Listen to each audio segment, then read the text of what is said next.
At tayo po ay nakakaranas ng mga spiritual blessings sa panahon po nito na tayo po ay nasa isang critical na sitwasyon. Tayo muna ay manalangin sa Panginoon para pagpalain niya tayo sapagkat napakabanal po ng ating pag-uusapan sa gabing ito. Samahan niyo po ako. Aming Diyos, samahan niyo po kami sa gabing ito. As I discuss your words, Panginoon, use me as your instrument. I will say what you want me to say. I will expound your holy words. Kayo magbigay ng sense, tamang interpretation at mga relevant application sa buhay ng aking mga kapatiran. Bless us tonight until later at gawin niyo pong makabuluhan ng gabing ito. Salamat po, Ama. Pinupuri kita at pinapasalamatan sa matamis na pangalan ni Jesus. Amen. Ngayon pong gabi, brothers and sisters, ang pag-uusapan po natin o ang ibabahagi ko sa inyo ay may kinalaman po sa parang we call it paradox. Ito po ay isang parang magkabaligtad na pananaw. Ganyan po ang magiging topic po natin tonight. Part 2 po ng sinimulan pong message kagabi, Dying and Yet Getting Better.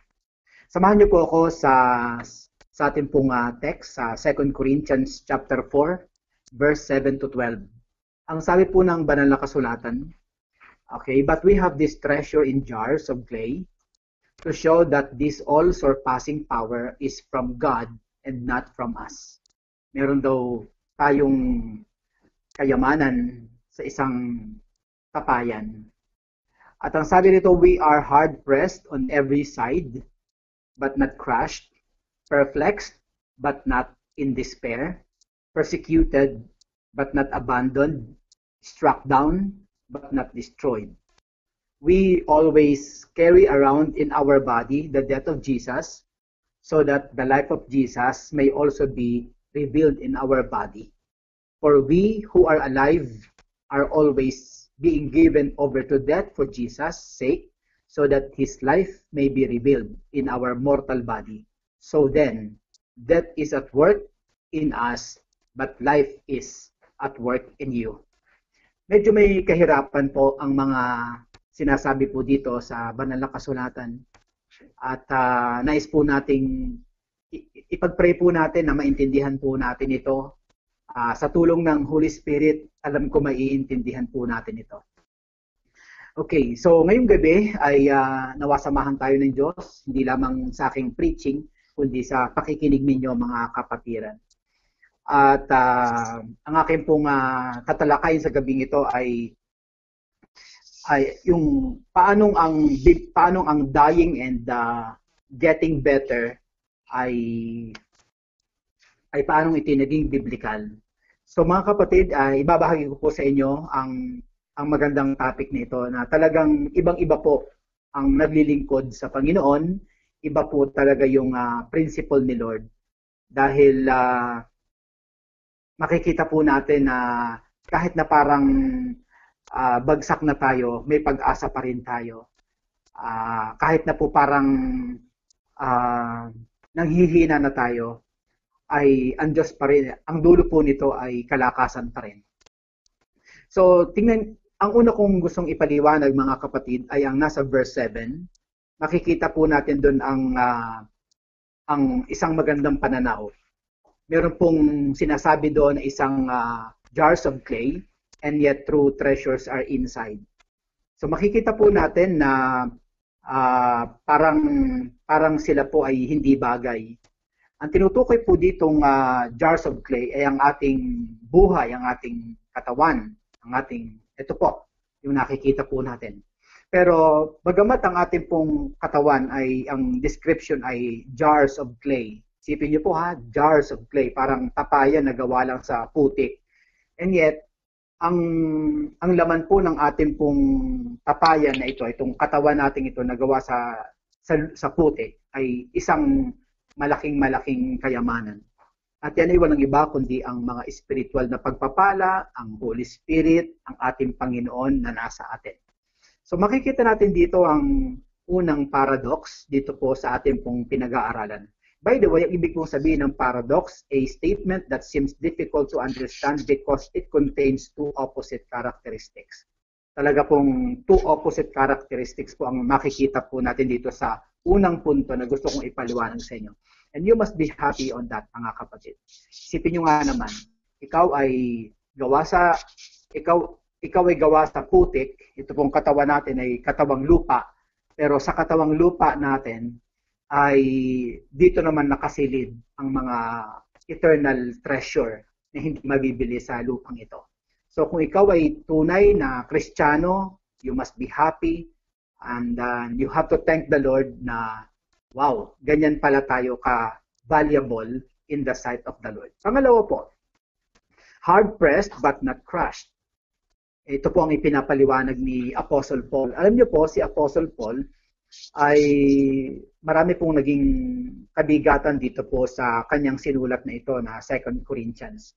Actually po, kung pag-aaralan niyo po, ang 2 Corinthians ay merong matinding context po. Actually po, pinasok po ng mga false apostles, mga false teachers ang church ng Corinth.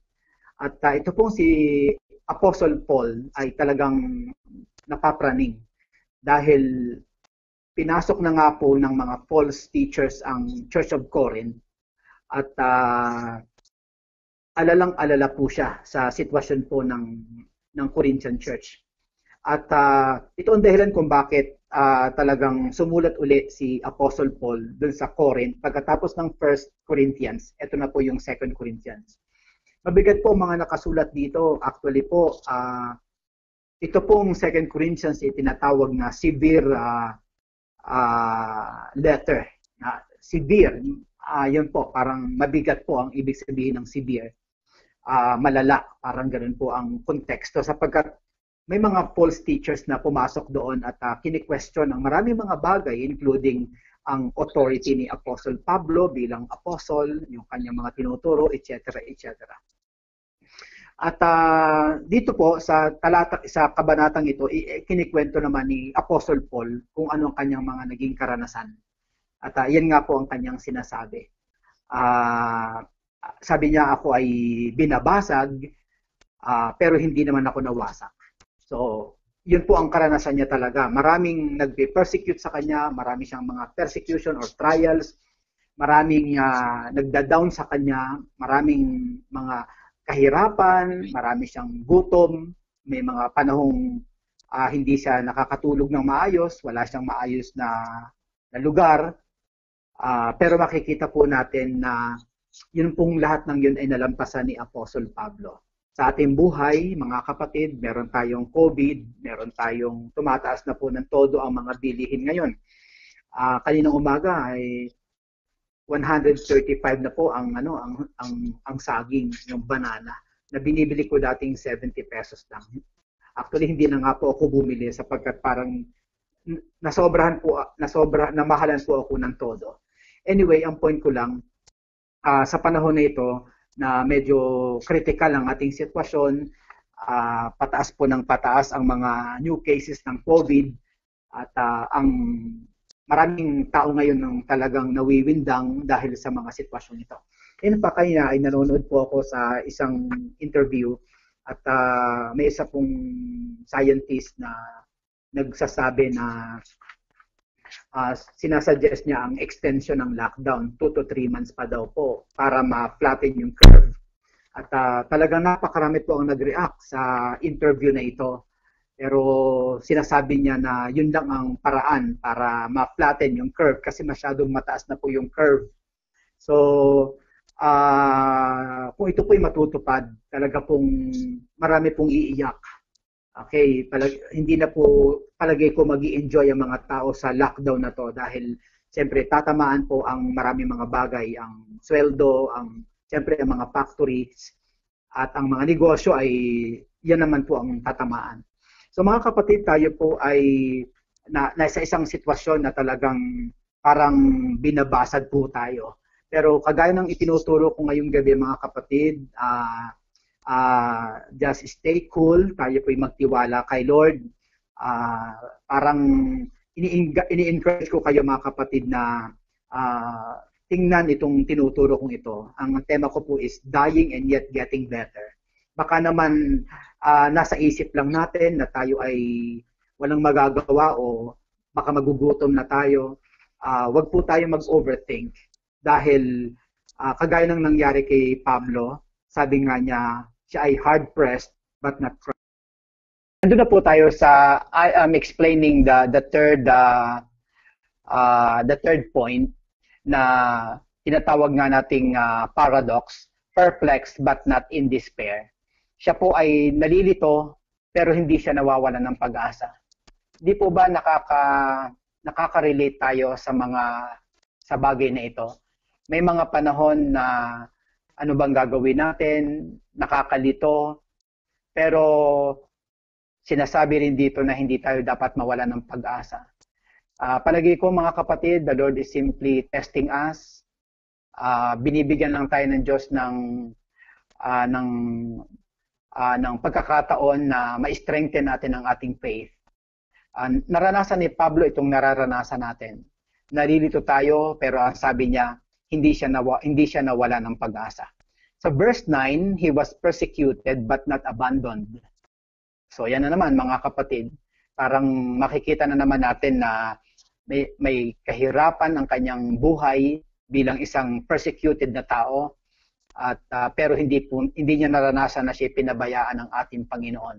So ito pong COVID na to at itong experience na to ni Apostle Paul ay hindi po malayo sa ating buhay. Napaka-relevant,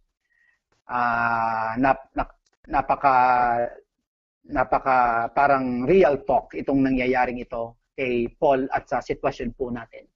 Sa inyo pong context, I'm sure marami kayong mga nababalitaan. Ang iba sa atin ay talagang nakatutok na lang sa dahil wala tayong magawa sa bahay, puro balita ng COVID at ang mga pwedeng maging epekto nito sa ating ekonomiya. Pero ano't ano man ang kalalabasan nito mga kapatid sa banda-banda roon ay lagi lang tayong maging matatag at maging matibay. Sabi nga natin is in all things God works for the good of those who love Him. Bagamat nararanasan natin talagang parang negative, pero tatandaan natin na ang dulo po nito ay kapaki-pakinabang. Basta magtiwala lang tayo sa ating Panginoon every step of the way. Number 5 is struck down but not destroyed. Makikita po natin ang verse 9 na parang winawasak si Pablo pero hindi naman siya natibag, hindi siya nawasak. So mga kapatid, itong sitwasyong ito parang sinisira tayo. Ayan, wala tayong worship service pag Sunday, pero nakita nyo naman na maganda rin ang naging result dahil nagkaroon tayo ng nightly preaching of the word. Hindi tayo nakikita-kita physically, pero ngayon parang naging lalo tayong closer dahil sa sitwasyong ito. Isa sa mga testimony ko, mga kapatid, dahil sa aking nightly na pagpipreach ay parang napalapit po ako sa mga daughter churches natin na nasa probinsya. Ang mga pastors natin doon ay nakikinig sa akin nightly at dahil doon ay nakaka-minister ako sa kanila at marami sa kanila ang nag-appreciate na parang nafe-feel na nila ako ngayon dahil sa sitwasyong ito na nakakapagturo ako nightly. So, bagamat tayo ay parang sinisira ng sitwasyong ito, pero sa totoo lang, hindi tayo nasisira. Lalo tayong nagiging close, lalo tayong nabubuo, lalo tayong tumitibay, at lalo nating na-exercise ang ating pananampalataya. Another thing, mga kapatid, sa verse 11, ang sabi po ng verse 11, chapter 4, verse 11, basahin ko po. For we who are alive are always being given over to death for Jesus' sake, so that His life may be revealed in our mortal body. So ito na naman yung baligtad na naman ito, parang negative, positive, paradox talaga siya. Yung sabi niya, yung buhay nila ay ibinibigay Okay, basahin ko lang ulit. For we who are alive are always being given over to death. Parang ibinibigay yung buhay nila sa kamatayan, pero ang resulta naman ay nagkakaroon siya ng buhay na nanggagaling sa ating Panginoon. Yan po ay hindi po yan absurd o hindi po siya matatawag na parang hindi natin matatawag yan na parang hindi totoo sa buhay natin. Sa totoo lang, the more life na binibigay mo sa Panginoon, lalo yung nararanasan ang beauty, ang empowerment, ang inspiration. Minsan talagang si Lord hindi mo maintindihan eh. Parang tingin mo pag nagbibigay ka, mawawalan ka, lalong bumabalik. Pag tumutulong ka sa iba, ang balik nun, in all forms ng pagtulong, mental, spiritual, financial, physical.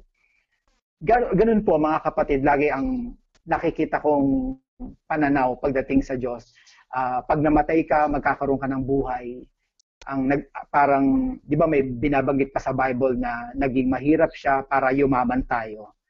Ganun po ang atin pong mapapansin na parang larawan na dapat nating maintindihan bilang mga tunay na Kristiyano.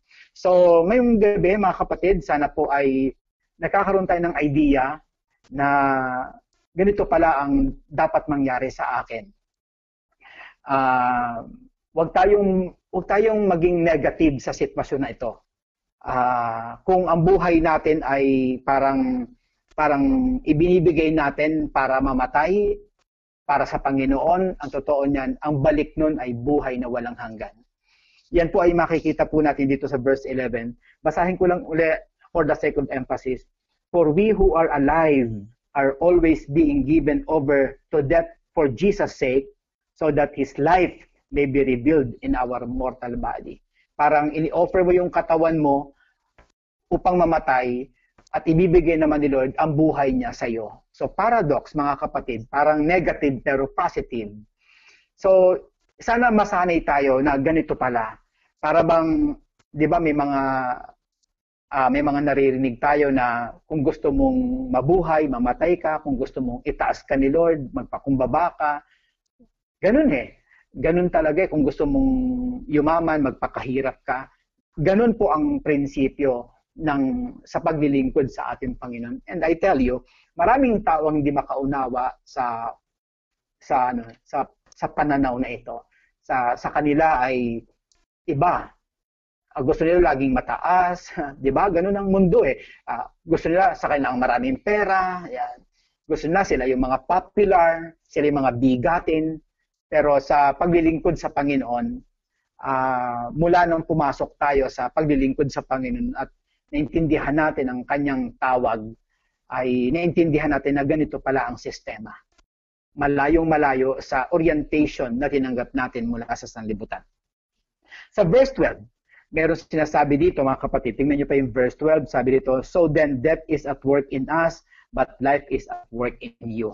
So, binalikan ni Pablo ang mga taga-Korinto na nag-aalala siya dahil pinasok nga sila ng mga false teachers, mga false prophets, at sinulatan niya sila ng, ito nga yung severe letter na ito, at pinapakita niya na kung ang kamatayan man ay gumagawa sa amin, pero ang buhay naman ay gumagalaw sa inyo. Ganun po ang paglilingkod sa Panginoon. Alam niyo po, especially sa context ng pagpapastor, ang pagpapastor po ay talagang napakarami po siyang gini-give up, mga kapatid, para lang makapag-serve sa ating Panginoon. Pero sabi nga dito mga kapatid, kung ang mga workers, mga leaders, mga pastors ay parang nakakaranas ng mga kalungkutan o sabihin nating kamatayan, pero doon sa kanya mga pinaglilingkuran naman, sila ang nagkakaroon ng buhay. So, ang magandang maintindihan po natin, iba talaga ang pananaw ng Diyos. Kaya nga, kapag ikaw ay naging born again, okay, talagang huhubarin mo ang lahat ng natutunan mo sa sanlibutan. Kasi sa sanlibutan, dapat ka maging mataas. Dapat marami kang alam. Dapat ikaw ang may pera. Dapat ikaw ang puno. Pero sa Panginoon, ibang-iba. Sa church o sa Bible, sa Panginoon, sa kanyang concept, ibang-iba po. Ang mababa, dapat ka magpakababa kung gusto mong tumaas. Dapat ka maging mahirap kung gusto mong yumaman. Dapat kang mamatay para ikaw ay mabuhay. Paradox talaga, mga kapatid. Kaya tamang-tama yung topic natin tonight. Ang tema ko po is dying and yet getting better. Okay? Kagaya po nitong coronavirus na to, mga kapatid, ito po ay hindi po natin dapat na talagang i-magnify ng todo-todo. Kagaya ng pagkaka-magnify ng mga tao sa labas. Talagang sa kanila po ay masyadong malaking issue po ito. Hindi po nila naiintindihan ang buhay na ang buhay po ay maigsi lang. Pwede ka mamatay sa pamamagitan ng coronavirus, pero pwedeng hindi din naman. Because palagi ko sinasabi sa inyo that death is an appointment with God. So mga kapatid, ang palakihin po natin ay ang Diyos. Ang palakihin natin sa puso natin ay yung concept na itinuturo ng Diyos sa atin ngayon. Na kung gusto po nating maitaas, baba tayo. Kung gusto nating yumaman, magpakahirap tayo. Kung gusto nating mabuhay, mamamatay tayo. Yun ang sinasabi dito, mga kapatid. Kagaya ng sinasabi sa verse 12, kung si Pablo man ay namamatay alang-alang sa simbahan, pero yung simbahan naman ang nagkakaroon ng buhay. And sa verse 16 ay merong gatong sinasabi, so we fix our eyes, therefore we do not lose heart, though outwardly we are wasting away, yet inwardly we are being renewed day by day.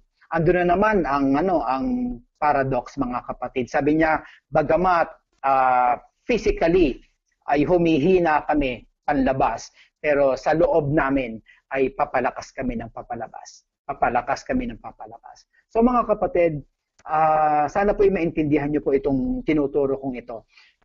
Lagi niyo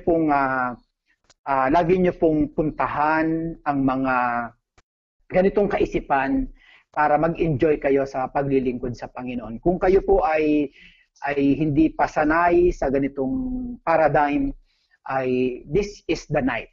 You need to change your mindset. You need to adopt the Lord's teaching, the Lord's principle, para you will enjoy serving the Lord. Kasi if you are serving the Lord at ang hanap mo ay kataasan, posisyon, kay kayamanan, maalwan na buhay, kay convenience, comfort, hindi po yan ang Christianity. Hindi ganyan ang Christianity na dapat nating i-embrace. Kasi kaya nga may mga churches na magulo dahil ang hanap ng mga tao ay posisyon. Isipin nyo, may mga churches akong alam na yearly meron silang election ng mga officers.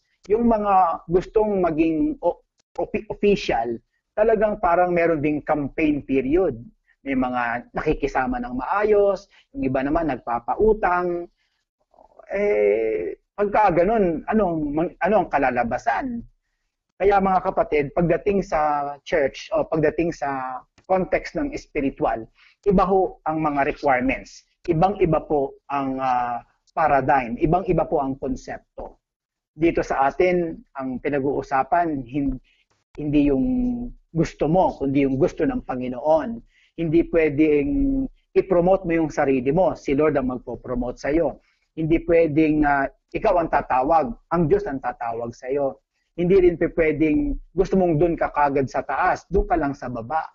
Kaya pagdating sa simbahan at may mga unbelievers na bagong born again tapos napunta sa context ng simbahan, nagugulat po sila dahil ibang-iba ang pamantayan ng simbahan.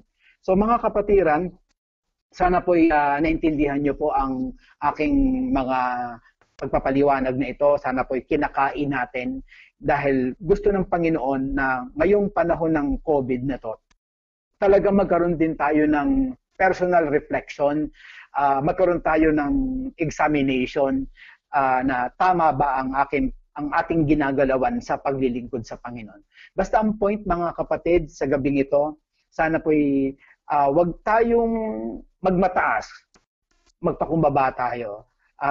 Wag nating hangarin ang kayamanan. Hayaan po nating tayo ay maging pumunta po tayo sa baba. Okay, ganyan po kasi ang konsepto, mga kapatid. Tingnan niyo po si Lord, bago siya nagkaroon ng resurrection, okay, nagkaroon muna siya ng crucifixion. Hindi ba? Bago siya na-exalt, nagpakababa muna siya. Talagang si Lord, iba po ang kanyang pamantayan. So if you are a follower of Jesus Christ, please imitate the Lord, and then talagang let us cleave unto the Lord, ang kanyang principle. Ito yung tunay na Kristiyano, ito yung tunay na born again, na ganito ang konsepto. Pagka ganito ang tao, kung ganito talaga ang Kristiyano, maraming problema ang mawawala sa simbahan. At magkakaroon talaga ng maturity ang mga tao. Dahil ibang-iba yung kanyang konsepto. So dahil dito, mga kapatid, nais kong bigyan ito ng summary na yung dying and getting better. Ito po yung scenario. Ito po yung spiritual paradox na gusto ko maintindihan natin. And I think, mga kapatid, I could say with all my heart that this is God's plan for us. Na talagang ito yung plano ng Diyos sa atin. Ano yon? Na dumaan tayo sa mga persecution, mga tribulations, pero lagi niyong i-exercise ang inyong faith na ang dulo nito ay mabuti. Ang dulo nito ay exaltation, ang dulo nito ay blessing, ang dulo nito ay maturity, ang dulo nito ay future glory. So ngayon, meron po tayong mga dinadaanan. I'm sure lahat po tayo may problema, kayo sa pamilya, ang iba sa inyo ay sa pera, ang iba ay sa relasyon, ang iba ay sa trabaho, ang iba ay sa magulang, whatever problems na meron kayo, mga kapatid, may itinuturo lang si Lord sa iyo dyan. Para maging reliant ka kay Lord, maging prayerful ka, maging mapagpakumbaba ka. Kasi alam nyo tayo, pagka puro victory, may yumayabang po tayo eh. Okay? Kagaya ngayon, tingnan nyo ang nangyari, mga kapatid. Bakit nagkaroon ng coronavirus? Binabalik ng Diyos ang tao sa sa basic na dapat niya lang makuha o marating o magawa. Kasi sa totoo lang, ako po ay talagang nalulungkot sa sanlibutan na to. Talagang sabi ko nga, kung hindi talaga dumating ang coronavirus na to, ewan ko na kung nasaan ang ating mga anak, nasaan tayo, nakakapag-preach ba ako, nagkaroon ba ng contemplation ng mga tao, nagkaroon ba ng repentance, pati Italy tumatawag na sa Diyos. Di ba? O pati ang Amerika ngayon, nakikita nyo sa White House, nagpupuri sila sa Panginoon. Nakikita ko yung revival sa Brazil ngayon, na kahit dun sa kalsada, people are worshiping God, people are praising to the Lord. May mga hospital na pati mga solid na mga RC, nagpipray na kay Lord talaga ngayon in the real sense of the word, mga kapatid. So, makikita natin na talagang overall, may magandang itinuturo ang ating Panginoon. Kaya sabi ko, salamat talaga sa COVID na to, para bang nire-reboot ni Lord ang ating po mga puso at mga buhay. Tingnan niyo po, mga kapatid, dito ang dami nating na-realize, mga kapatid. Kaya this is really a blessing. Iba talaga yung daan ni Lord sa ating mga daan. Iba yung kanyang ways sa ating mga ways. So mga kapatid, dahil dito, pwede nating gamitin po natin tong coronavirus na to bilang isang stepping stone para magkaroon tayo ng tunay na paglago. Stepping stone natin to. Habang may coronavirus, samantalahin po natin ang prayer, ang Bible reading, ang journal, ang magkaroon tayo ng closeness sa family, o kaya mag-planning, o kaya ay bumawi-bawi naman tayo sa ating Panginoon at tingnan po natin yung mga basic na tinuturo sa atin ng Diyos. At especially itong tinuturo ko tonight, mga kapatid, itong paradox na ito, itong dying and yet getting better na ito. Okay, mga kapatid, may purpose po ang Panginoon. So, tonight, I have 4 propositions na gusto kong ibahagi sa inyo. Unang-una, mga kapatid, do not lose heart. Huwag kang mawala ng loob, okay? Ang sabi sa verse 1, mga kapatid, ang sabi sa verse 1, sa chapter 4 verse 1, sabi po doon, Therefore, since through God's mercy we have this ministry, we do not lose heart. Ito pong salitang we do not lose heart, twice pong binanggit ito ni Apostle Paul. Sa verse 1 at saka sa verse 16. Sabi dito sa verse 16, therefore we do not lose heart. Puso, mga kapatid. Napakahalaga ng puso. Alam niyo sa paglilingkod sa Panginoon, hindi ito puro skills. Hindi ito puro pera. Hindi ito puro talino. Sa totoo lang, sa loob po ng 3 dekada na pagsiserve ko kay Lord, marami na po ako nakasabay, mga kapatid. Super dami mga classmates ko sa Bible School. Minsan, nagsimula kaming 30, ang natapos 6, 7, ganyan. Nung mag-pioneering po kami noon, siguro mga 6, 7 kaming pastor. Parang 2 na lang yata kaming natitira after some time. So mga kapatid, ang puso po ay napaka-importante sa paglilingkod sa Panginoon. Kaya sa sanlibutan, ang usapan, resume, hindi ba? Yung fluency, yung education. Pero pagdating sa paglilingkod sa Panginoon, I tell you, God has a different perspectives on this matter. So mga kapatiran, kamusta po kayo ang inyong puso? Nawawalan na ba kayo ng loob sa mga pangyayaring ito? Sana po huwag tayong mag-overthink. Sana faith ang pagganahin natin. Sabi nga ni Pablo, sa kabila ng mga karanasan niya na yan, binabasag siya, okay, nililito siya, okay, inuusig siya, sinisiraan siya, halos mamatay siya, okay, pinapahina ang kanyang loob. Ang lahat ng yun ay hindi nagtagumpay, mga kapatid. Yung pagbasag sa kanya, hindi naman siya nawasak. Yung parang nililito siya, hindi naman siya nawala ng pag-asa. Yung inusig siya, hindi naman siya pinabayaan ng ating Panginoon. Kaya alam niyo mga kapatid, itong mga sinulat ni Pablo na to, ito'y buhay niya. So kung hindi siya inusig, anong testimony niya? Kung hindi siya binasag, anong testimony niya? Kung hindi siya nilito, anong testimony niya? Same thing with us tonight.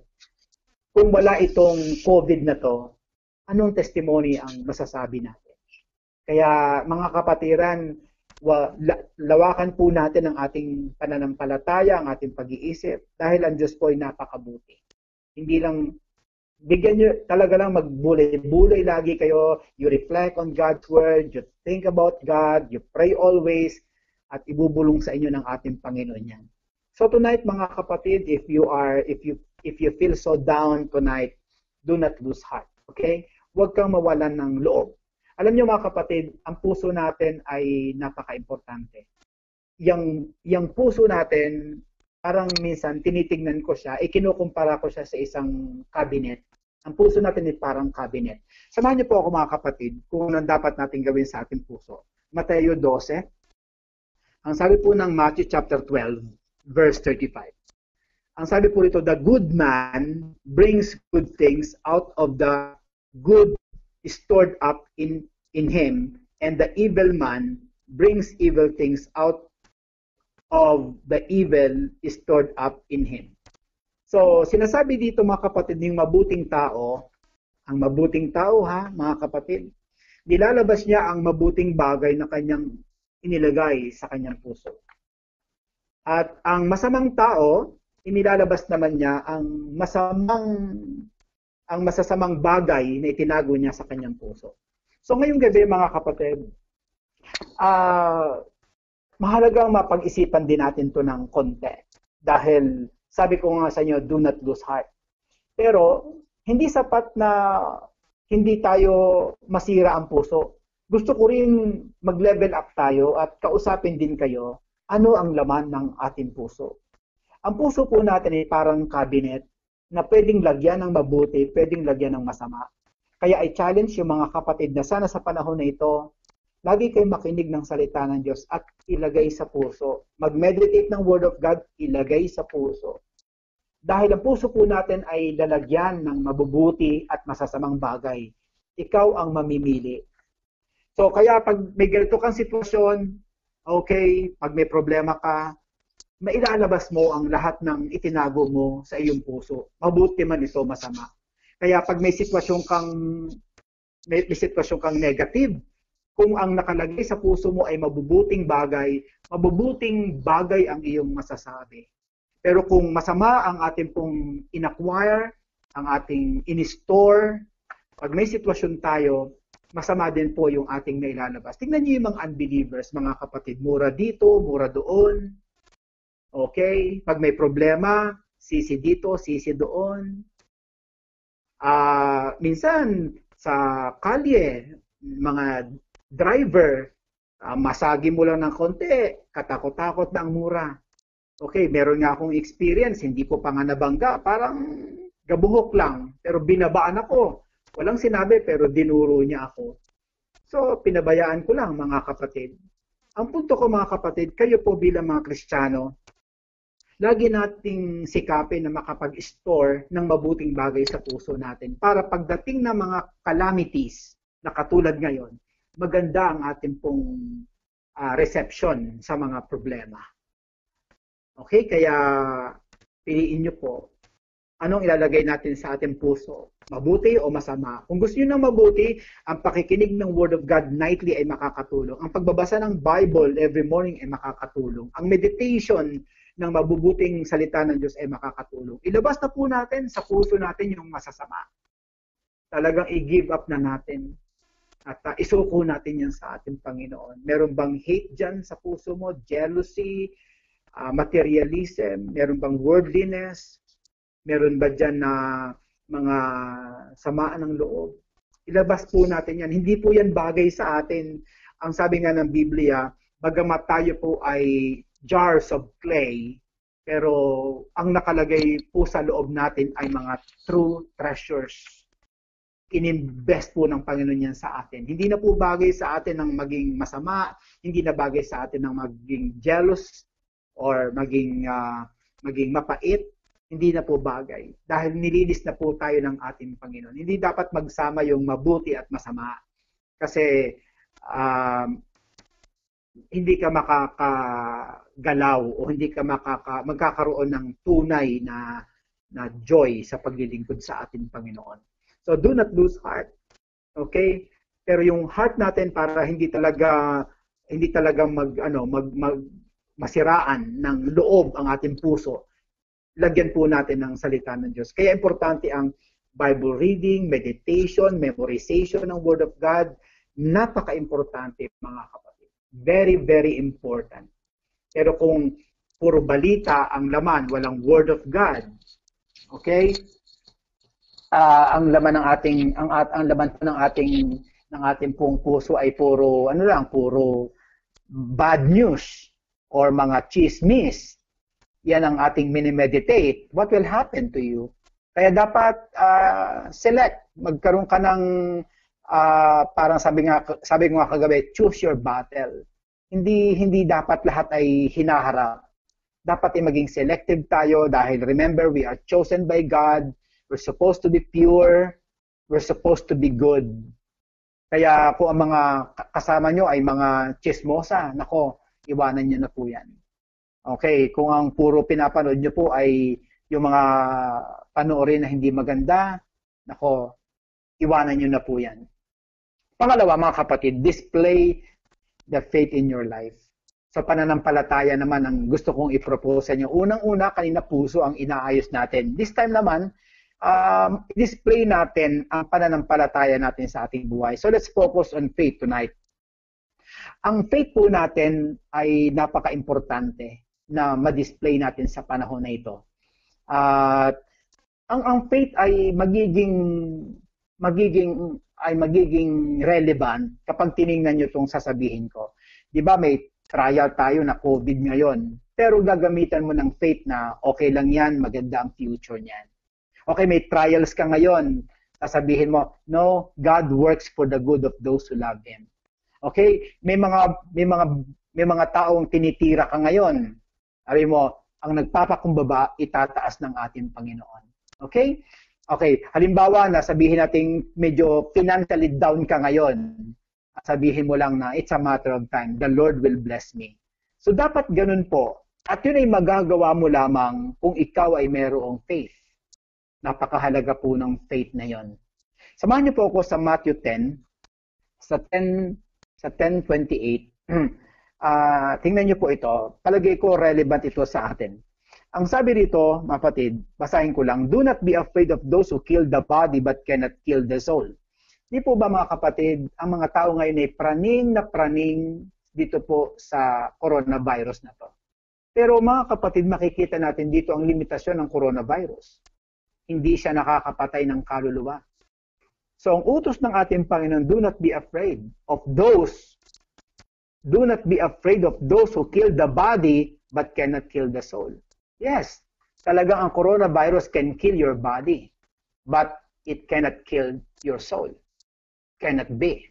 So mga kapatid, kamusta? Kamusta ang iyong pananampalataya sa aspect na yan? Bakit masyado ka natatakot sa coronavirus? Example, mapatay ka nga ng coronavirus, pero hindi yan nakakapatay ng kaluluwa. At ang utos ng Panginoon ng katakutan natin, yun ang utos na verbatim na gusto kong basahin. But sabi dito, rather be afraid of the one. Yung one na yun is capital O, ang Diyos po yun, who can destroy both soul and body in hell. So mga kapatiran, mahalaga po na tayo po ay matakot sa Diyos. Yun palang dapat nating katatakutan. Yung Diyos na kayang pumatay ng katawan at kayang pumatay ng kaluluwa at madala tayo sa impyerno. Yun po pala ang nakakatakot. So if you believe in Jesus Christ, you will take this word seriously.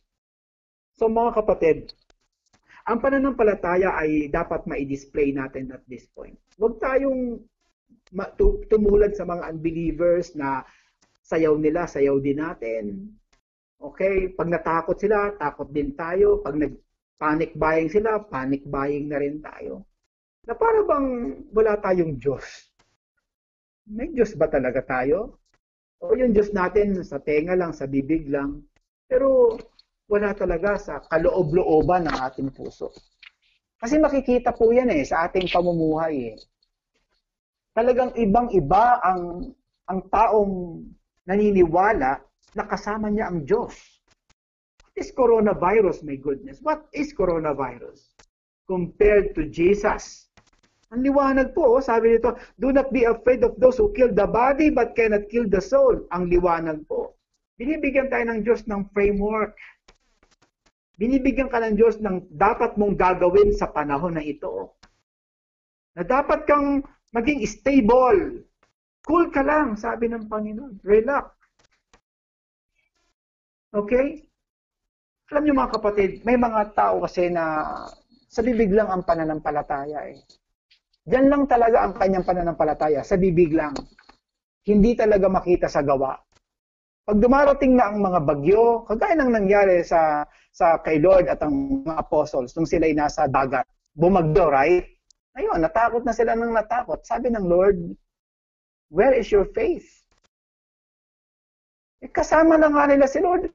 Wala namang pagbabago ngayon. Kasama din naman natin si Lord ngayon in the Spirit.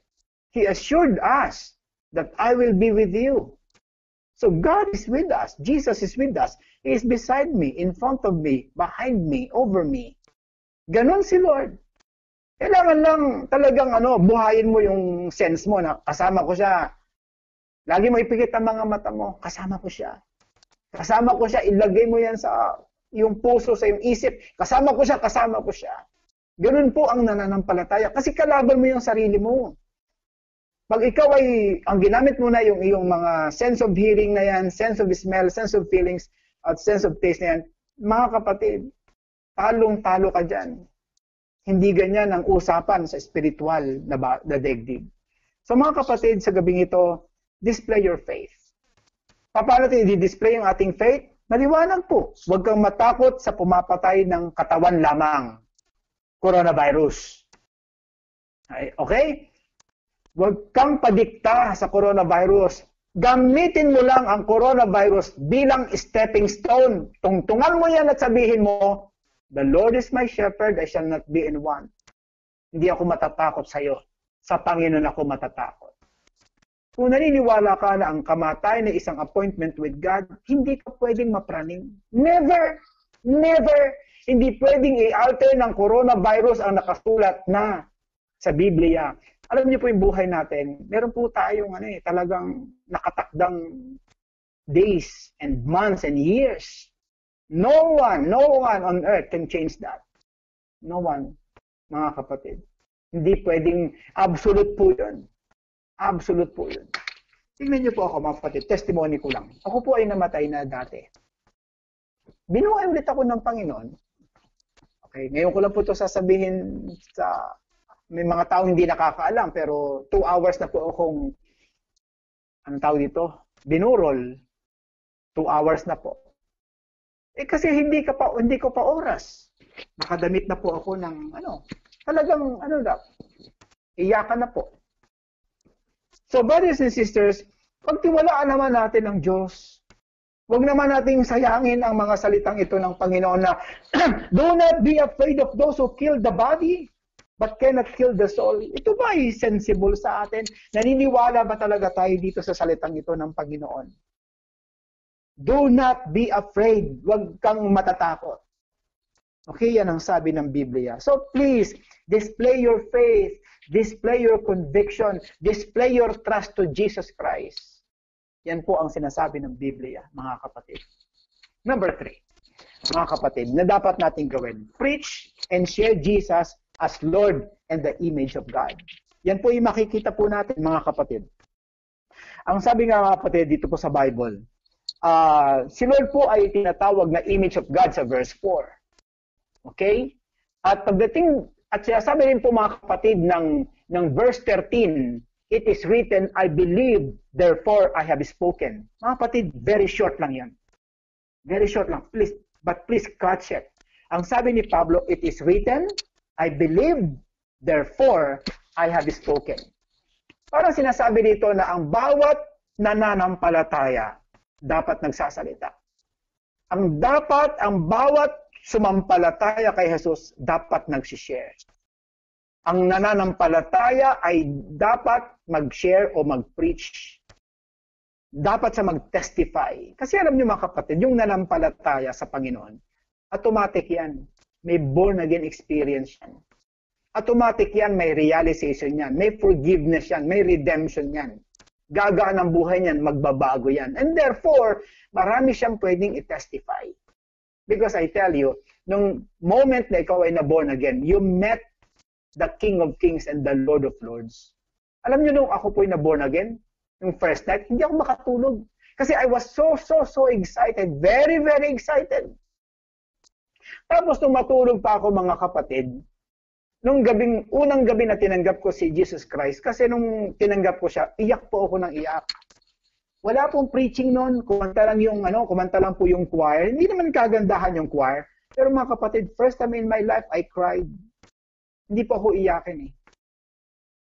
Pero mga kapatid, the first time I cried, at talagang ako po'y lumuhod, mga kapatid, at hindi ko na maipaliwanag ang nararamdaman ko sa kalooban ko. Talagang masasabi ko, I met the Lord, I met the King of Kings and the Lord of Lords. That night, mga kapatid, hindi po ako nakatulog. Hindi ko malilimutan yan dahil yun ang tinatawag kong spiritual birthday ko, mga kapatid. Kayo, tandaan niyo pa ba ang inyong spiritual birthday? The day that you met the Lord, the King of Kings and the Lord of Lords? Di ba may mga tao, mga kapatid, na first time mong nakilala, hindi mo siya makalimutan. Di ba? Eh, lalo na ang Panginoon. Halimbawa, bukas ng gabi ay first time mong makausap si Duterte in person, hindi mo yan malilimutan. Ipagmamalaki mo pa yan. Sigurado magsi-selfie ka pa at gagawin mong profile. Eh, how much more ang ating Panginoon? Kaya nga minsan may nagtataka ako eh. May mga tao, ay kailan ka na born again? Hindi ko alam eh. Dapat tandang-tanda mo yung kasi that night or that day was not an ordinary day. You met the King of Kings and the Lord of Lords. That is your spiritual birthday. So mga kapatiran, sabi rito, I believed, therefore I have spoken. Guys, if you are a true Christian, you believe the Lord, you have to speak. Tingnan niyo ang sabi rito, mga kapatid. Since we have that same spirit of faith, we also believe and therefore speak. What a word, mga kapatid. Since we have that same spirit of faith, we also believe and therefore speak. Ibig sabihin ko, ikay nanampalataya, you need to speak. Hindi lang pastor ang dapat nag-i-speak. Everyone who believes in God, everyone who believed in Jesus should speak, should testify, should share, especially sa panahon ito ng COVID. Mga kapatid, this is the time that we need to speak. May sinasabi pa nga sa Bible, go to the rooftop and shout. Yung ibinulong nila sa dilim, ipagsigaw mo sa liwanag. Yung kanyang ibinulong, isigaw mo. Mga kapatid, sa totoo lang, kapag nakilala mo si Jesus Christ, hindi mo yan makukontain sa puso mo. Parang ano lang yan eh, may nakilala kang isang, halimbawa, na met mo si Pacquiao sa Makati, nagkabanggaan kayo doon, nagkausap kayo, I tell you, tuwan-tuwa ka, pagdating mo ng bahay, pagsasabi mo yan sa mga kaibigan mo. Right? Same thing with the Lord. Hindi po pwede dito yung 007. Hindi po pwede dito yung tahimik. Ang sabi ng Panginoon sa Biblia po I believe, therefore, kaya nga I have to speak. So the result of knowing God, the result of believing in Jesus is giving testimony and speaking to the people. Tonight, today, this time na may COVID, magsalita ka. Marami sa atin, pagdating sa chismis, ang daming sinasabi. Pero pagdating sa Panginoon, tahimik po tayo. Eh nakasulat dyan, if you believe in God, you therefore speak. So brothers and sisters, napakahalaga po na maintindihan po natin itong concept na ito, mga kapatid. So brothers and sisters, kinakailangan po natin ang mag-preach, mag-share, especially sa pastor. Kung hindi mo ito gagawin, kailan pa? After 2 months, baka history na lang ito. At sayang ang pagkakataon na ito na hindi ka makapag-share ng iyong conviction sa mga taong kamag-anak mo, kapatid mo, asawa mo, kapitbahay mo, sa anumang paraan. You need to speak because if because you believe in God, you speak. Sabi ng Biblia. The last but not least, fix our eyes on what is unseen. Tayo po'y magsalita, i-fix natin ang ating mga mata dun sa mga hindi natin nakikita. Okay? Bagamat ngayon, kapatid, sa ating pag-aaral, sa ating tema ay dying ka, parang nanghihina ka, marami kang problema, marami kang trials, wala kang pera, wala kang trabaho, o kaya may mga problema ka sa buhay mo. Parang nasa context ka ng dying. Mga kapatid, trust the Lord. Bubuti yan. Sabi nga dito mga kapatid, let us fix our eyes on what is unseen. Ano ibig sabihin ng what is unseen? It means future. It means eternal life. It means future glory. It means eternal destiny. I know this is hard, but this is the way it is. This is the right way to do.